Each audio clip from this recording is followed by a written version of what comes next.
What about tariffs, Scott? The Journal is reporting today there was actually some friction in Trump world over that issue. There were some who were pounding the table, apparently, in that camp. Listen, let's go aggressive, let's go broad, let's go big.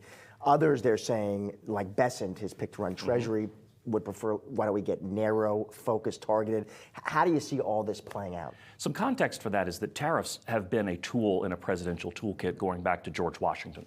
His second act of office was an executive order levying tariffs on Great Britain to protect American trade. So it's a very common tool. He used it, Biden used it, everyone's used it.